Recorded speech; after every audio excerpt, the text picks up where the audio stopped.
Yo, this is Marquez. Be sure to tune into my exclusive interview today, 99.3 Streetz. Let me know something right now. Let me know something right now. Let me know something right now. While it's flames in our neck and the favorite chick. Let me know something right now. Let me know something right now. Let me know something. Like, would you ride for it? A squirrel gotta get his eye for an eye for it. Not too many you kill, plenty you die for it. I need a warrior and skill spears in the sky for it. Small talk, broken promises, that's white noise. Dark clouds for the lungs, the air dark for it. Resistation couldn't save them when I know my boys. Poison garments too much. Show where you can come and get the tea. She's got everything you want. Tune in now so you can see. It's Averianna, the personality. It's Averianna. Alright, 3, 2, 1. Welcome to Streetz 993, your choice for hip hop and R&B. I am your host, Averianna, the personality. Today's guest has music featured in Complex, DJ Booth, NPR. Here is Bordeaux's very own, y'all, the farmer, the arsonist, Reaux Marquez. How are you? I'm doing good. How you doing? I'm good. Thank you so much for your time. We appreciate you coming into the streets, you know what I'm saying, and kicking it with us. So, for those out there who don't already know you, please do the honors of introducing yourself. Alright, so I'm Reaux Marquez, from Bordeaux. It's really much it. I like to let my music do most of the talking for me, so yeah. Okay, so tell us what the Arsonist is to you. Why do you have that as an adjective to describe your artistry or who you are as an artist? I got this weird like fascination with creating and destroying, with destroying being first. You know what I'm saying? Fire is used to destroy and create. So I just move with that. You know what I'm saying? The garden being my label that I got. Mm-hmm. Yeah, fire is used a lot to create and destroy. So talk to us a little bit more about your label. Tell us who all is a part, what does that entail, and what you guys stand for. So it's called The Garden. Right now, me, yours truly, Jay. She a singer. She from here too. Shout out to that queen. You know what I'm saying? I put on for all the ladies. You know? Oh yeah, she go too crazy. So it just align. I like what she doing. Mm-hmm. I'm a fan of her work, and vice versa. So it work out how it's supposed to. Okay. So again, that's what we need. That's what we always need. So let's talk about your debut album, y'all. No Roads. Tell us the concept behind it and what the creative process like. What that was like for you. Really just creating and destroying my own like concepts, my own ideas. It came from a dream I had where I woke up in a burning house, and I went outside to see what was going on. I turned around and everything around me was on fire, and I woke up from the dream. So I just took that visual and, you know what I'm saying, myself as a creative writer, I just finished the story like through my music. Like what would I be doing in a firestorm?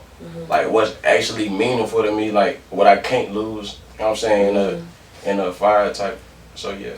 Okay, so you like super deep. Like I gotta go back and read. Like now I gotta paint this picture for my own self. Was there any song on the album that you enjoyed the most recording, or is most monumental to you, or makes you feel some type of way? They all made me feel some type of way. This the first project I worked on where I didn't do no writing outside of the studio. Okay. So everything I made from the album was me going to the studio, making the beats with the people I was working with, and doing it like that. Like I ain't writing none of this at home besides probably one record. Okay. So talk about the people that was involved with bringing this album to life. Your producers. For sure. Are you one? Wait, let me just see. Are you one of those ones that's like, I ain't doing no ghostwriting or no writers?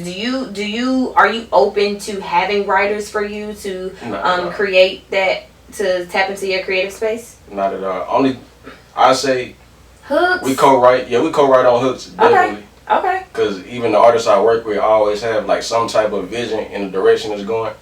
So everybody I'm working with is like real family, it feel like, so we don't feel like we working, we just creating. You know what I'm saying? So I'm working with Nobody's Home.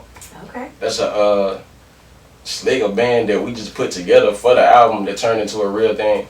That's Jackson on guitar. We got Greg on keys, Jack on bass, and he mixed the whole album. Wow. Features, we had the Black Sun, yours truly Jay. We got Tim Jen on there, AB Eastwood, he killing right now, DJ. Yeah. Jemiah, Lauren. Yeah, it's stacked. I feel like I know the best artists, so I ain't gotta go too far to work with my favorite artists because they out here. Yeah, I love that. You've created that cult where it's so many creatives that you don't have to like outsource. Definitely. You can just keep it in the family. I love that. So y'all, I had the honor of seeing him live, and y'all, let me just go ahead and do my disclaimer for Funky 10 and my family out there. I am so sorry for butchering this man's name when I introduced him, y'all. It is Reaux Marquez, y'all. Reaux Marquez. I am so sorry. But a sold out show at Exiting, a very, historical place in Nashville, downtown Nashville. How did you feel?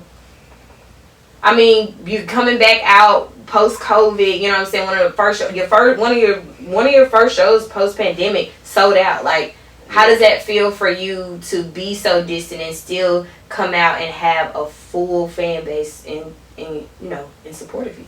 I just feel like I play my role in the culture, so it's like I never feel too far removed from what's going on, whether we outside or we inside. You know what I'm saying? We're part of the culture, Right. And it's my first headlining show in a minute, even before COVID. It was probably like a year before that, so it was love, sold out. Yeah. First sold out show. Yeah. First headline in a minute. It felt good. Congratulations. Daisha went up. Yeah. She sent it up. Yep. So we had to keep the vibes high for sure. For sure. I mean, I had people like, when we, like, I had some of my colleagues that were there, they were like, yo, I was, the guy you interviewed today, I was sitting outside, like, I was in the, what they said, it was like in the little parking garage, and they was like, yo, we got a whole show. So I'm saying, like, people even outside the arena was digging you. So you are amazing. Keep being your light, keep knowing who you are in the game, and you already know it's only up from here. Very up. Always. So I do want to get a little background on you. I want to ask you, why is Bordeaux so important to you, and how do you continue to have, I guess, that area where you grow up mold you and your creativity? Man, Bordeaux, I mean, it's my roots. You know what I'm saying? My granny was the first one to move from Springfield out the country to Bordeaux, which is how we got to Nashville. So I'm like third generation of being from North Nashville, you feel me? So I just feel like I get to tap into my roots. It's real communal over there. Yeah. Even outside of whatever go on, you know what I'm saying? At the end of the day, it's still like, it feel like family. Yep. You know what I'm saying?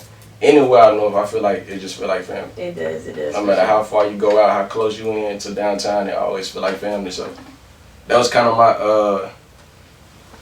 I feel like I got a lot to do with my personality too, because it's like, when you get to Bordeaux, like 15 minutes the other way, you in the country. You know what I'm saying? Ashland City. Yeah, super dead right there. As soon as you get out downtown, the main streets, you in the country. So I get that side of it, and I get the other side tapped in to like being raised in the inner city. So it's like a mix of both of them.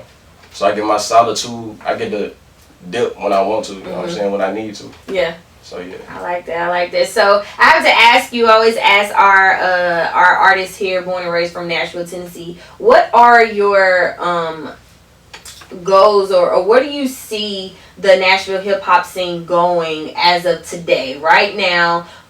Where do you see us heading, and do you think that we as a whole have what it takes to embody and take over the game? I don't know where it's going, and I think that's the exciting part of it to me, because it's like we still learning, we still building the culture, you know what I'm saying, from where it started from to when we got it now. Right. And we still experiencing new things. Every time somebody do something, it's always a new feeling, because, you know what I'm saying, our society as a art scene that's popping, it's still new. Right. So it's kind of, you know what I'm saying, it's been like 2-3 years of us being like on the map and getting recognition. Right. Outside of like Buck and Lido, you know what I'm saying, that, but Yeah. We're writing that blueprint for sure. Y'all definitely writing that blueprint. Reaux, we thank you so much for your time today. Here at Streetz 993, we always like to host a space for our guests to manifest and affirm things into their lives. So in the next 6 months, or I'm going to say the next 3, in the next 3 months, give us 2 things you would like to call in for yourself, and they have to be miracle-sized things. So that one time. Give me 2 things you want to manifest for yourself. You want to call into your life. 2 things I want to manifest. Miracle-sized things. Miracle-sized thing. I want to sell out Bridgestone. I want to sell out Nissan Stadium. That's 2. Okay. You can count that as 1. I want to buy my mama a house by talking about real life situations, making the music I want to make. Right. Not conforming to society. What we used to, you know. Building our own blueprint, creating and destroying. Namaste. So it is. Y'all, that was Reaux Marquez on the Streets.